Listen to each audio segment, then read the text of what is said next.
নমস্কার বন্ধুরা, সাবিত্রী রান্নাঘরে স্বাগতম। আমি আজকে বানাচ্ছি থোড়ের তরকারি। রেসিপিটা একবার দেখে নিন।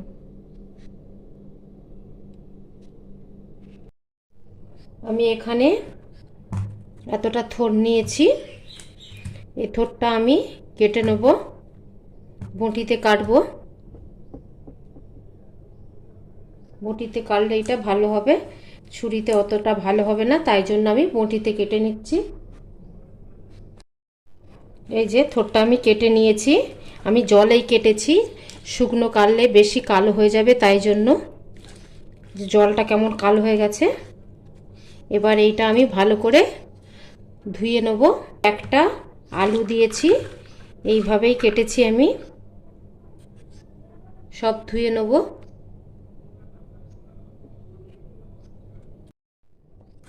আমি এখানে আলুগুলো দিয়ে দিচ্ছি।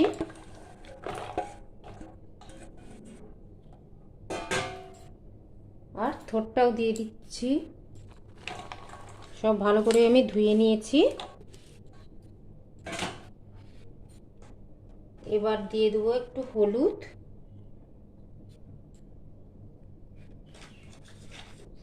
লবণ 1 চামচ, হলুদ 1 চামচ আর লবণ 1 চামচ। এইটাকে আমি এবার একটু ভালো করে মাখিয়ে রাখবো। খেয়ে রাখতে হবে, তাহলে ভালো করে এটা আলু বা থোড়টা নরম হয়ে যাবে।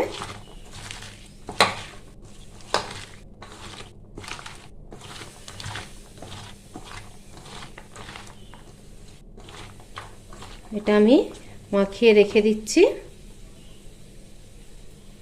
10 থেকে 15 মিনিট। আমি এখানে কড়া বসিয়ে দিয়েছি। এবার আমি তেল দিয়ে দিচ্ছি, সরষের তেল।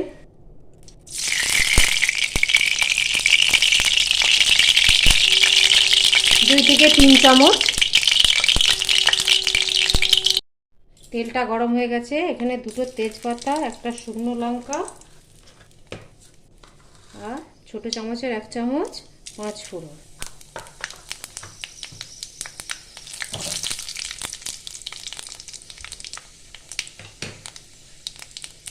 এখানে দিচ্ছি একটা পেঁয়াজ কুচিয়ে রাখা।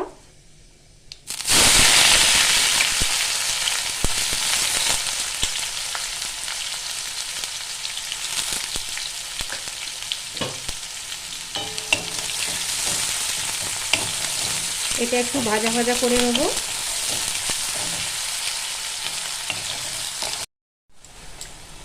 আমার পেঁয়াজটা অল্প ভাজা হয়ে গেছে। এবার দিয়ে দেবো, আমি রসুন দিয়েছি 5-6 কোয়া আর আদা 1 ইঞ্চির মতন।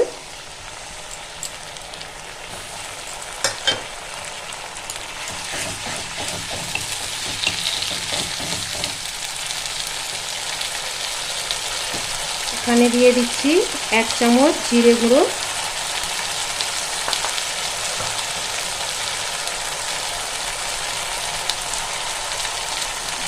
1 চামচ হলুদ গুঁড়ো,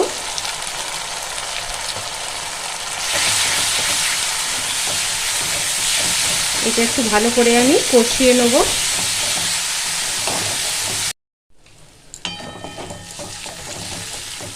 আমার একটু ভাজা ভাজা হয়ে গেছে মশলাটা। এবার দিয়ে দেবো 4টে কাঁচা লঙ্কা চিড়ে রাখা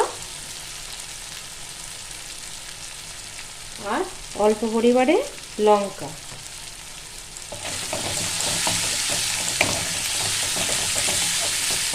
আপনাদের স্বাদ মতন দিতে পারেন লঙ্কাটা।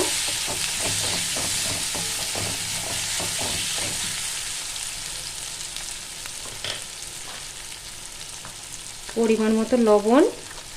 আমার থোড়ে আলুতে লবণ মাখানো আছে, তাই অল্প পরিমাণে দিলাম।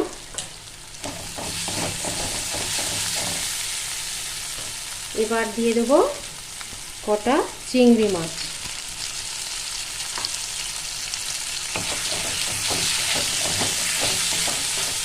আপনারা চিংড়ি মাছ নাও দিতে পারেন। এবার এইটাকে আরেকটু কষিয়ে নেবো, চিংড়ি মাছটা যেন ভাজা ভাজা হয়ে যায়।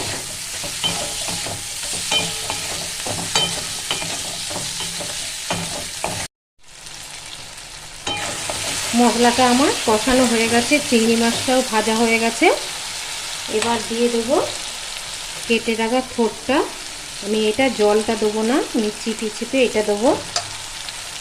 আঁচটা একটু কমিয়ে দিতে হবে।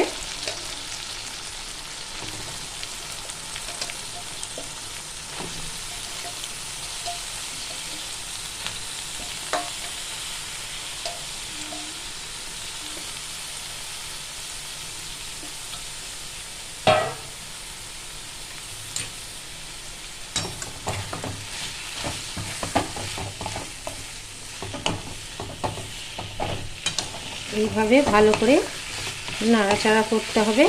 আমি 5 মিনিট এইটাকে ভালো করে কম আঁচে কষিয়ে নেব ভালো করে।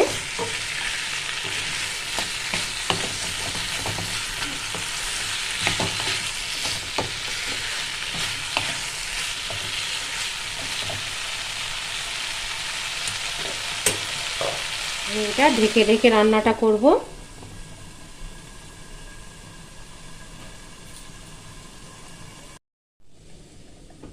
আমি 3 মিনিট পরে খুলে দেখছি।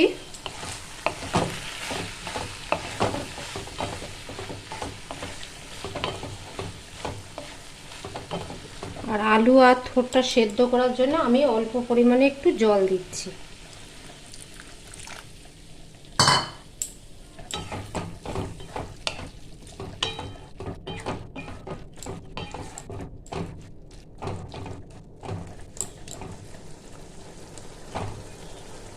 এটা সেদ্ধর জন্য এবার আমি ঢাকা দিয়ে রেখে দেবো যতক্ষণ না সেদ্ধ হচ্ছে। এটা মিডিয়াম ফ্লেমেই হবে।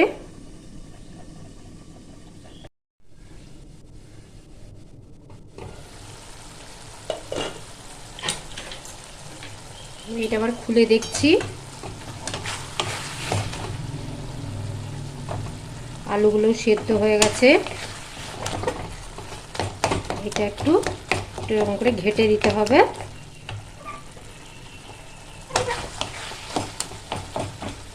এই থোড়ের তরকারিটা কিন্তু খুব সুন্দর হয়। যারা না থোড়ের তরকারি খায় তারাও কিন্তু খাবে। একবার বানিয়ে দেখবেন বাড়িতে। আর কেমন লাগলো অবশ্যই কিন্তু জানাবেন।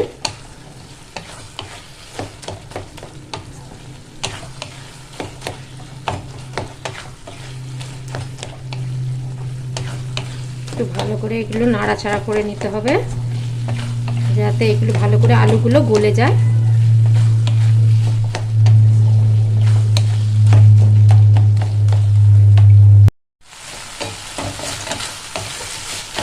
তরকারিটা একদম শুকনো শুকনো হয়ে গেছে।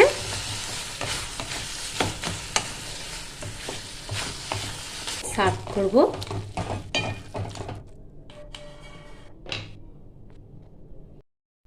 আমার ভিডিওটা আপনাদের ভালো লাগলে do like, share, comment, subscribe করতে ভুলবেন না। চলো দেখা হচ্ছে পরে রান্না নিয়ে। টাটা।